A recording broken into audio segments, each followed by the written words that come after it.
এমন দুইটা দন্ত উহুদের ময়দানে শহীদ হয়ে গেছে। আবার আমার ভাইরাও তাদের লক্ষ্য বস্তু আমার নবীর টার্গেট করে আবার ভারী একটা পাথর নিক্ষেপ করলেন। বাবা গভীর মনোযোগ, এই পাথরটা আমার দয়ার নবী মায়ের নবীর মাথা মোবারকের মধ্যে লোহার হেলমেটের করা ছিল। এই লোহার হেলমেটের করাটা পাথর গিয়া ছুঁড়ে মারছে। এই পাথরের আঘাতে হেলমেটের করাটা আমার নবীজির মাথা মোবারকের এইভাবে চামড়া মোবারক ভেদ কইরা, গোস্ত ভেদ কইরা হাড়ের মধ্যে গিয়া আঘাত নবীজি পাইলেন। আবার নবী আর দাঁড়ায়া থাকতে উহুদের ময়দানের একটা গর্তের মধ্যে কাইত হইয়া পড়ে আমার নবীজি বাবার বন্ধুরা তোমার আমার জন্য কান্দে।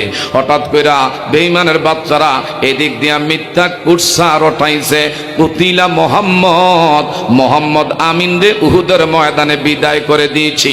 একটু চিৎকার মেরে বলবেন নি নাউজুবিল্লাহ। সাহাবায়ে কেরামরা গলা কাটা কবুতরের মতন লাফালাফি শুরু করে দিয়েছে। আমার নবী বলে না,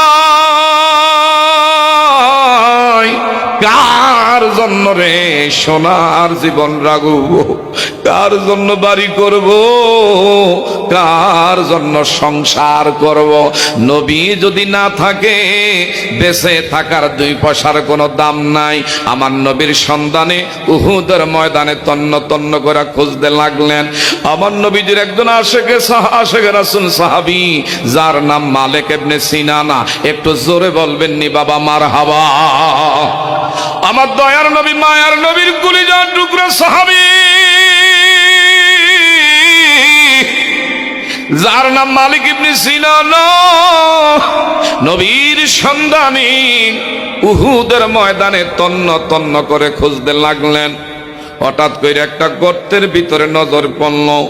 আমার নবীজি গর্তের ভিতরে এইভাবে কায়ত হইয়া পড়ে আছে। মালিক ইবনে সিনানা নবীর পাইয়া আমার দয়ার নবী মোস্তফার কাছে গেলেন। গিয়া দেখতে পায় আমার নবীজির ঠোঁট জিহ্বা নাড়াচাড়া করে, রব্বি হাবিনি উম্মতি। আমার নবীজি